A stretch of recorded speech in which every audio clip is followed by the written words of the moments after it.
तो सबसे पहले आप लोग फटाफट से मैं आपको स्क्रीन रिप्रेजेंट कर दे रहा क्या करना है अपने को, देन उसके बाद फिर हम स्टार्ट करते हैं। ठीक है,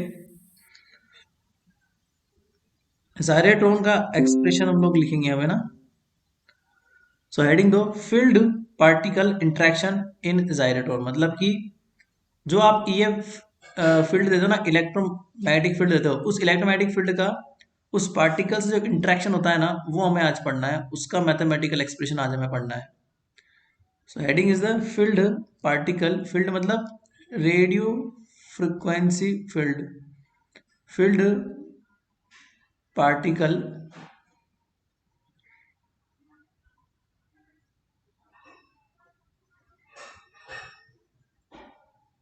interaction,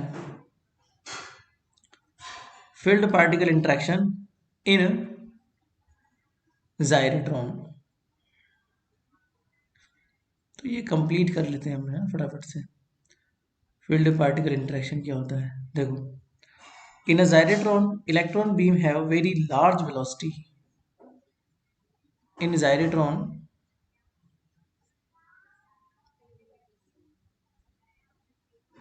electron beam have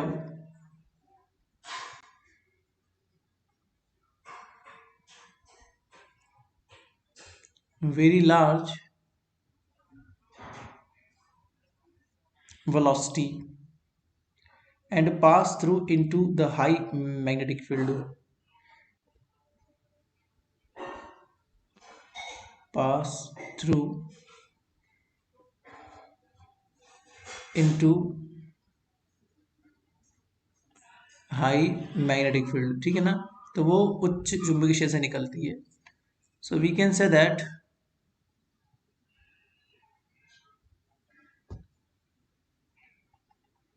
so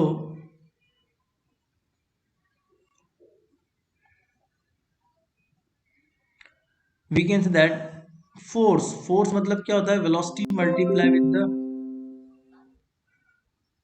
force multiply with the velocity multiply with the magnetic field, force applied to the electron, यही तो लगता है फोर्स, force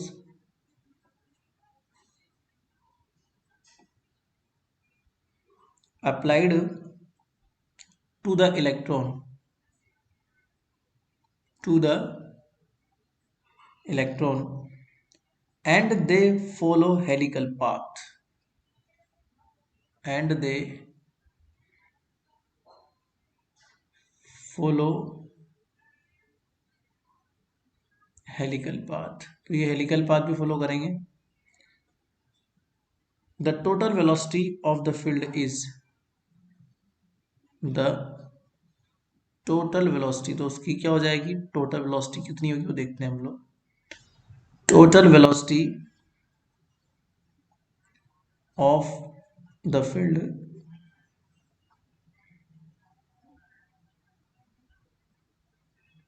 is, वो कितनी होगी, that is v total is equal to V naught. V naught मतलब होता है DC component of the velocity. DC का मतलब ये होता है जो वेलोसिटी आपको दी गई है ना वोल्टेज के थ्रू, वो वाली है डीसी वोल्टेज के थ्रू। और v मतलब होता है एसी कंपोनेंट ऑफ वेलोसिटी। मैं लिख देता हूं आपके लिए, where v naught is equal to DC component of velocity, जो वोल्टेज के डीसी कंपोनेंट की वजह से आई है ना, that is DC component of velocity, और v है यहाँ पे एसी कंपोनेंट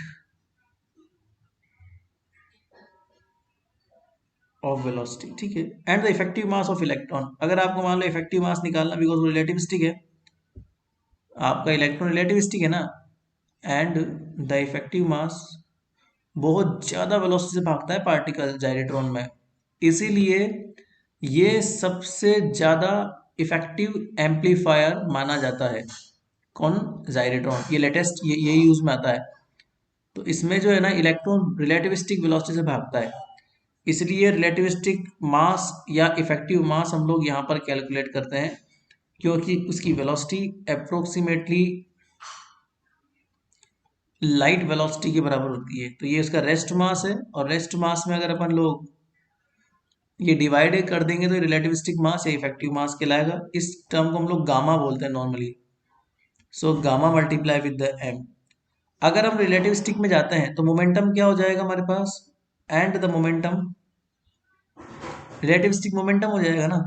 तो रिलेटिविस्टिक मोमेंटम क्या होता है हमारे पास, effective mass multiply with the total velocity. इसका मतलब gamma m into v t. अगर डेंसिटी की बात करता हूं मैं, पार्टिकल डेंसिटी की, ठीक है ना, तो पार्टिकल डेंसिटी क्या हो जाएगी मेरे पास, पार्टिकल डेंसिटी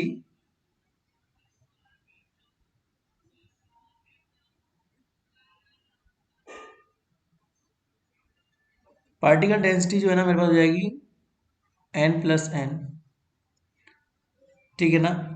अब ये n और n क्या चीज है, एक्चुअली में डेंसिटीज है, दोनों n डेंसिटीज ही हैं।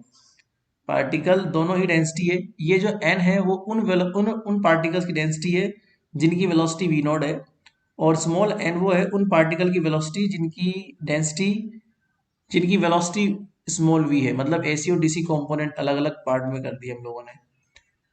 ठीक उसी प्रकार से अगर मैं चार्ज डेंसिटी की बात करता हूं,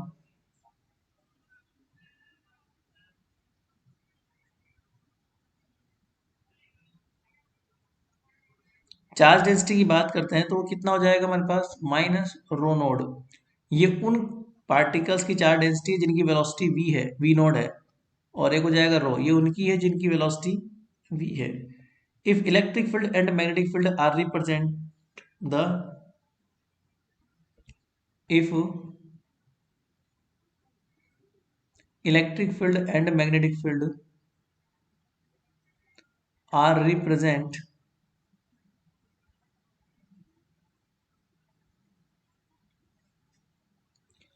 द माइक्रोवेव फील्ड, क्योंकि माइक्रोवेव इलेक्ट्रोमैग्नेटिक वेव होती है, और इलेक्ट्रोमैग्नेटिक वेव अगर वो होती है तो उसमें यही तो होते हैं फील्ड सारे इलेक्ट्रोमैग्नेटिक फील्ड में। And B naught is the stable magnetic field, B naught is the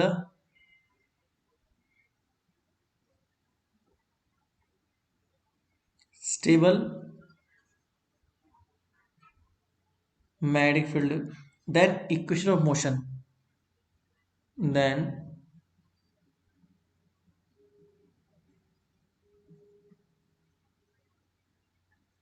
equation of motion ये देखते हैं हम लोग क्या होगी, है ना। तो ये हो जाएगी normally n plus N multiply with the m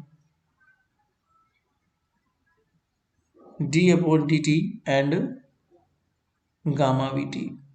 क्योंकि रेस्ट मास तो जीरो होता है, तो dp upon dt force equation, मतलब इक्वेशन ऑफ मोशन का मतलब होता है force equation.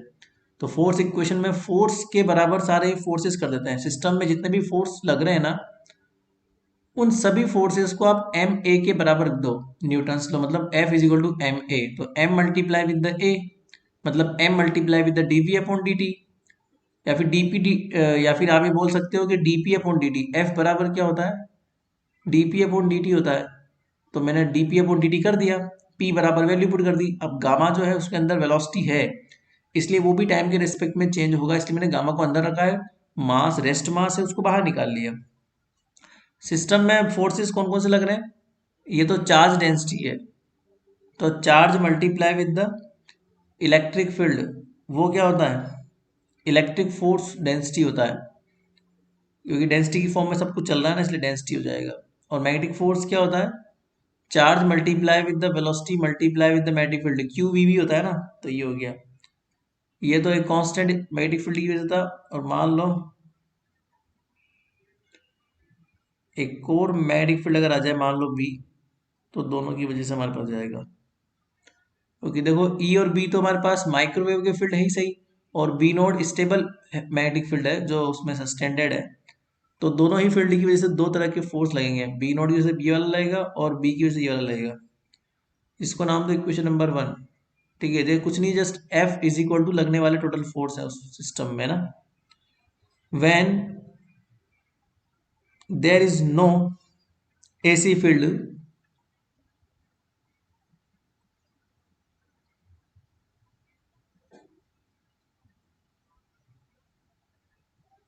when there is no AC field present,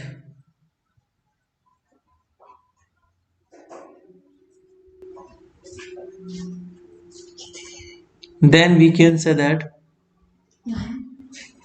then cyclotron frequency, तो हम ये मान सकते हैं कि साइक्लोट्रॉन फ्रीक्वेंसी क्या होगी,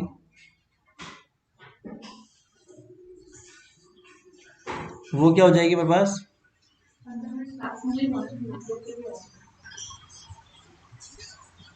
ई B naught upon gamma naught m. ऐसा क्यों लिखा मैंने, normally cyclotron frequency e B upon m होती है। अब यहाँ पे जो एम है ना, वो एम अकेला नहीं है, वो एम स्टार है, क्योंकि वो रिलेटिविस्टिक वेलोसिटी से मूव कर रहा है ना, इसलिए फॉर्मूला आपका ऐसा बन जाएगा। इक्वेशन नंबर 2, ठीक है। If we take a scalar product, मान लो मैंने इक्वेशन नंबर 1 का स्केलर प्रोडक्ट ले लिया, किसके साथ, वेलोसिटी के साथ। If we take scalar product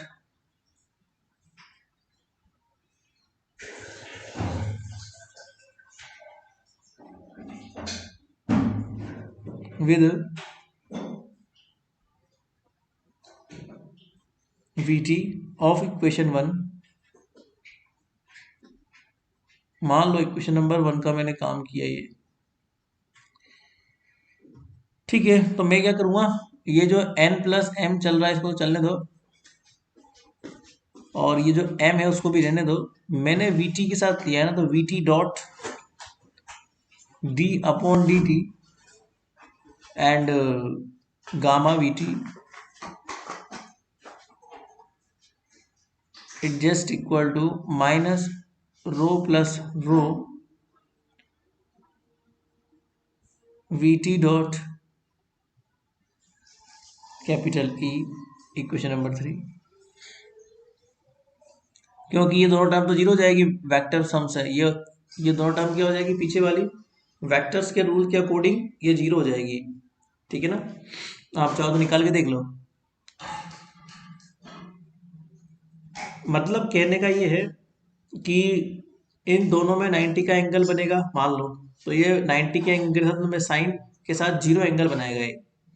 तो ये जब आप निकालोगे ना डॉट प्रोडक्ट किसी भी चीज का, लाइक अगर मान लो ये एक्स केप में है वेलोसिटी डॉट, ये भी एक्स केप में होगी, और ये कहीं ना कहीं मान लो वाई केप में है, तुम्हारी पढ़ी पढ़े वहां ले लो। तो X B magnetic field Y में है, तो ये एक्स केप में हो गया, ये वेलोसिटी जो है ये भी एक्स केप में होनी चाहिए फिर तो, और एक्स क्रॉस वाई बराबर जेड होता है, तो ये जेड हो गया, तो एक्स डॉट जेड बराबर जीरो होता है, तो ये परपेंडिकुलर होंगे, तो ये वेक्टर रूल्स के अकॉर्डिंग ये जीरो हो जाएगा जब हम प्रॉपर्टी लगाएंगे ना, तो उससे समझ में आया मैंने क्या बोला। मैंने ये बोला अगर मैं इस वाली टर्म के साथ या इसके साथ में वीटी का डॉट लूंगा, तो वो वाला वीटी और ये वाला वीटी सेम डायरेक्शन में हो जाएगा, ठीक है। तो ये दोनों तो परपेंडिकुलर होंगे ना हमेशा, और नॉर्मली होते हैं परपेंडिकुलर, तो ये इसके परपेंडिकुलर हो जाएगा, तो फिर अगर मान लो ये एक्स केप में है, ये वाई केप में हो जाएगा, ये जेड केप में है, तो ये कहीं ना कहीं होगा, तो ये दोनों क्रॉस निकाल के कुछ ना कुछ देंगे वैल्यू, और वो दोनों क्या हो जाएंगे फिर, सेम हो जाएंगे फिर, इसलिए वो एंगल उसका 90 का बनेगा, ठीक है। अब आगे देखो, सोल्व करो उसको। सोल्व करने के लिए मान लो मैंने क्या किया, इस Vt के साथ डॉट रखा किसका, d अपॉन डी टी का गामा, और Vt बराबर कितना हो जाएगा, इसको अलग अलग करना पड़ेगा आपको, सिंस ये चीज मैं अलग से निकाल के दे रहा हूं आपको, है ना। सिंस ये इससे अलग है, ये मैंने केवल LHS में लिया है, फ्रॉम LHS। तो LHS में अगर मैं ये इस टर्म को अलग निकाल लेता हूँ मान लो, तो इसको सोल्व करो अलग से, तो ये Vt तो है ही सही यहाँ पे डॉट, ठीक है। ये दो बार डिफ्रेंशिएट होगा, तो एक बार तो वी टी को अकेला कर लो और d gamma upon D T कर दो।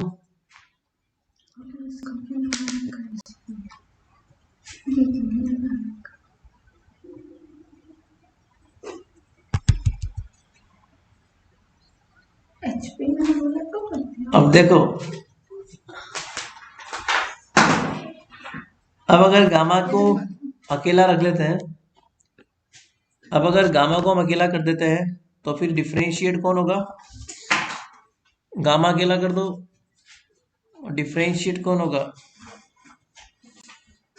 D V T upon D T.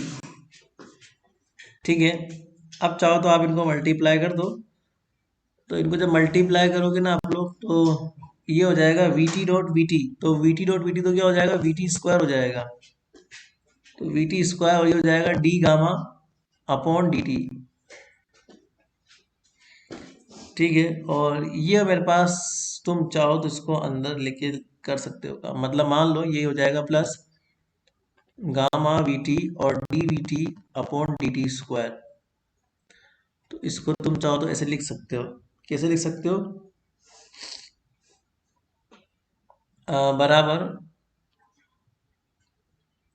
We T square d gamma upon D T plus gamma upon 2 और d V T square upon D T. तुम इसको open करोगे ना तो वी टी स्क्वायर का 2 V T D T D we upon D T हो जाएगा। तो वो सेम ही टर्म बनेगी ऊपर वाली, है ना। तो फिलहाल मैंने ये सोल्व कर लिया और मेरे पास इसको सोल्व करने के बाद में जो एलएचएस टर्म है वो इतनी आ गई। अब मुझे D gamma upon D T की वैल्यू निकालनी है। कैसे निकालोगे D gamma upon? So four D gamma upon D T. अब इसके अंदर मुझे एक टर्म को सोल्व करना है। तो गामा का वैल्यू क्या होता है? 1/√। अब इसको डिफरेंशिएट करो, ठीक है, तो पावर आगे आ जाएगी और एक कम हो जाएगी। मतलब वो पावर आगे आ जाएगी 1/2 और ऊपर से एक कम हो जाएगी। तो कम का मतलब कितना हो जाएगा? V square upon C square and minus 3/2। एंड फिर अंदर वाली चीज का मल्टीप्लाई होगा तो ये माइनस का 2 V T upon C square, because मुझे इसका भी तो करना पड़ेगा डिफरेंशिएट। और ये हो जाएगा D V T upon D T, है ना। अब सोल्व कर लो। सोल्व कैसे करोगे? इसको सोल्व करोगे, देखो इधर कैसे कैसे करना है। इसका वैल्यू तो क्या हो जाएगा? गामा की पावर 3, है ना। तो ये माइनस माइनस तो प्लस हो गया, है ना। और ये कितना हो गया? गामा की पावर 3 हो गया। गामा की पावर 3 अपॉन 2। और इधर कितना बच रहा है? वी टी अपॉन सी स्क्वायर। और एक काम करो, यहाँ भी 2 बच रहा है ना, 2 वी टी अपॉन सी स्क्वायर। तो 2 से 2 कैंसिल कर दो और कितना बच रहा है? D we upon D T बच रहा है। तो क्रॉस पीट कट पिटने के बाद में कितना बचेगा मेरे पास? वी टी गामा की power 3 upon C square and D V T upon D T. ठीक है ना। अब ये क्या हो गया मेरे पास? कितना कितना बच गया? क्या क्या बच गया? तो ये तो मेरे पास क्या बच गया? ये तो मैंने सोल्व किया, D gamma upon D t का वैल्यू इतना आ गया। अब एक काम करेंगे आप लोग, यहाँ से d gamma upon D t से D we upon D t का वैल्यू निकाल सकते हैं अपन लोग आराम से, क्योंकि इस वी टी को मैं ऊपर ले लूंगा मान लो। तो इसको तुम ऐसे भी लिख सकते हो ना, D gamma upon D T is equal to gamma cube upon C square, और इसको लिख दो 1/2 D V T square upon D T. ठीक है, अब तुम चाहो तो यहाँ से D we square upon D T की वैल्यू निकाल लो। तो ये हो जाएगा D V T square upon D T it just equal to, इधर चला जाएगा ये, तो twice of C square d gamma upon D T upon gamma cube. That's it. ये वैल्यू निकल गई मेरे पास, इक्वेशन नंबर 5। अब एक काम करो, अब इस D gamma upon D T की वैल्यू को आप यहां पुट कर दो, इसको नाम दो 4। तो मैं यहां पुट करूंगा 4 के अंदर। सो 5 से वैल्यू 4 में रखो। 4 में क्या क्या दिया हुआ है वो देख लो पहले एक बार। 4 में सबसे पहले आपको दिया हुआ है v T D upon D t gamma we t है ना, तो v T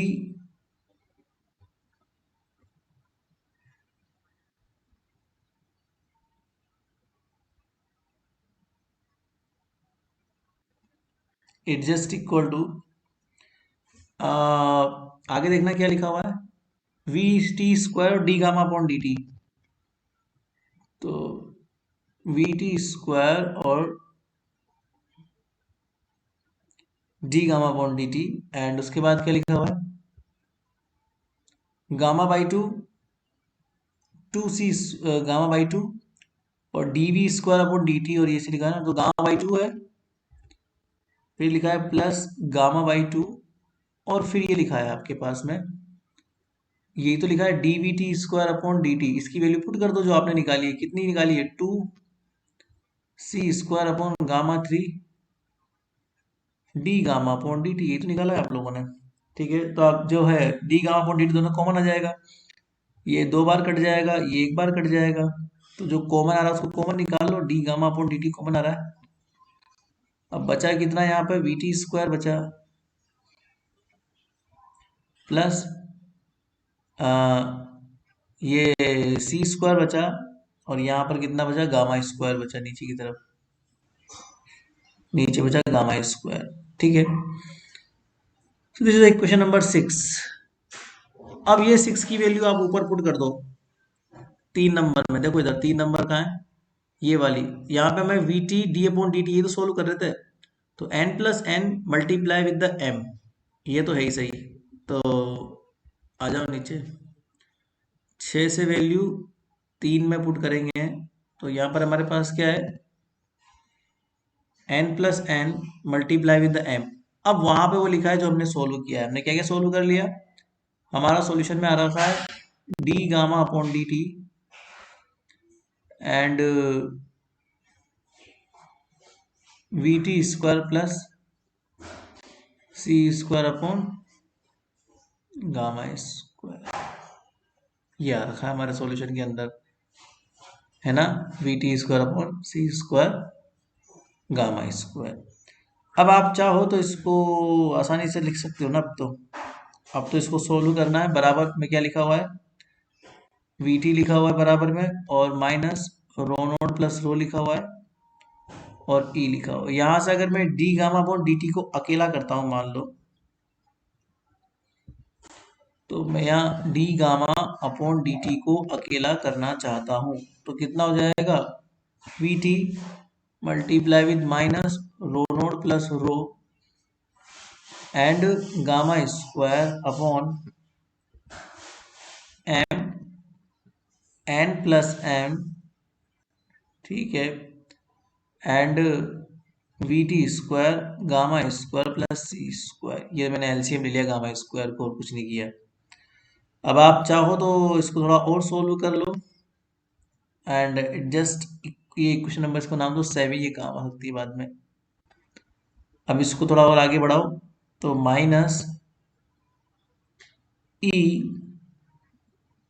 V T and capital E gamma square upon M, पता है मैंने ई क्यों लिखा, इलेक्ट्रिक फील्ड या लिखना भूल गया मैं, हालांकि पर एक्चुअली में होता ही है कि जो एन है वो यूनिट नंबर में पार्टिकल्स हैं, तो ई बराबर N E is equal to क्या होता है, क्यू होता है, क्यू बराबर एन ई होता है, और Q is equal to rho multiply with the velocity volume भी होता है, charge density multiply with the volume. तो यहाँ पर टोटल नंबर ऑफ पार्टिकल्स अगर एन होंगे ना हमारे पास, तो ई इज इक्वल टू क्या हो जाएगा, rho v upon total number of particles. या फिर मैं एक बात बोल सकता हूँ क्या, कि ये क्या हो जाएंगे मेरे पास, ये डेंसिटी है, ये वेलोसिटी है, सॉरी ये नंबर ऑफ पार्टिकल्स है ना, तो ये मेरे पास आएंगे number of particles in the unit volume, that is E is equal to rho upon density, number density, this is the number density. तो यही तो आया फॉर्मूला। नंबर डेंसिटी बराबर क्या हो जाएगा, total number of particles upon volume. तो rho upon number density की जगह मैंने चार्ज लिख दिया, रो अपॉन नंबर डेंसिटी की जगह मैंने चार्ज लिख दिया। अब ये नंबर डेंसिटी और रो गायब हो जाएंगे यहाँ से, उसकी जगह मैंने चार्ज ई लिख दिया, इलेक्ट्रिक चार्ज। बस यहाँ पर एम बचेगा, बी टी स्क्वायर बचेगा, और गामा की वैल्यू पुट करोगे under root one minus b square upon सी स्क्वायर, तो अंडर रूट तो हट जाएगा सी स्क्वायर से, तो वन माइनस ये हो जाएगा प्लस सी स्क्वायर। ठीक है, अब इसको आप लोग सोल्व कर लो, आगे पीछे गुणा भाग की जोड़ भाग करने के बाद में सोल्व कर लो। तो ये सब सोल्व करने के बाद में तुम्हारे पास जो फाइनल रिजल्ट आएगा ना, after solving this all, LCM ले लेना, काट पीट देना, कटने पिटने के बाद एक चीज बचेगी इसके बाद में, और वो होगी minus E V T dot E upon M C square, ये बचेगा आफ्टर सोल्विंग दीज ऑल। और कुछ भी नहीं करना, गामा का वैल्यू पुट करना है और सोल्व करना है एलसीएम लेके, है ना। तो यहां से एक चीज निकल के साफ आ रही है कि D gamma upon D T is proportional to minus V T dot, ये रिजल्ट है इसका, इस डिस्कशन का final result. So when we can say that when vt dot e is positive, then gamma will be decrease, then gamma will decrease, and when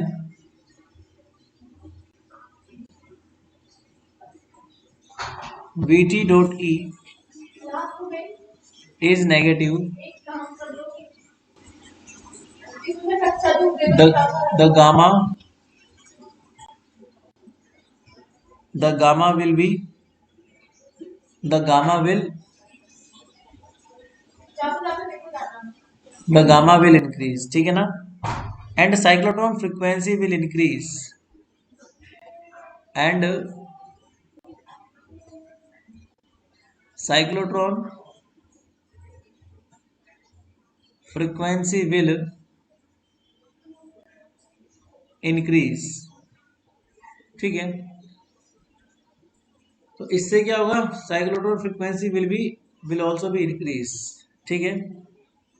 and when cyclotron frequency will increase, and when cyclotron frequency will increase, then gamma will be decrease। इसको हटाओ line को, ये फालतू line लिखी तुम्हारे लिए।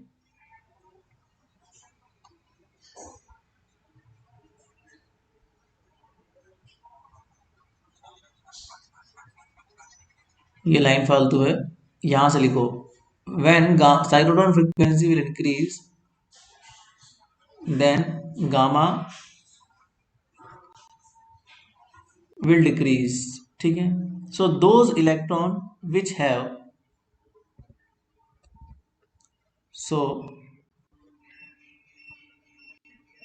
those electron which have phase angle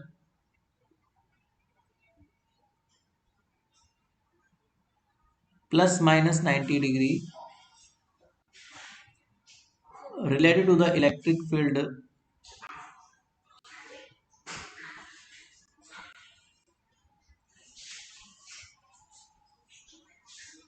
will have their cyclotron frequency reduce, will have their cyclotron frequency reduce। Now when phase angle less than plus minus 90 degree,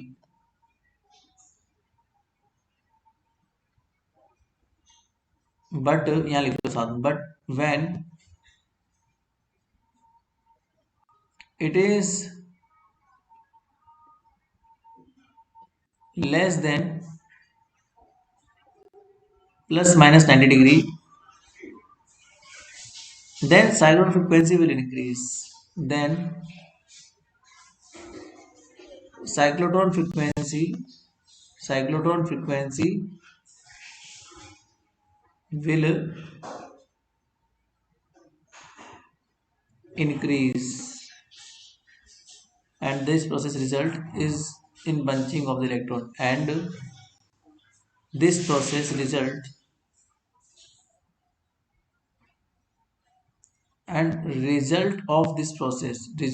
of this process is used in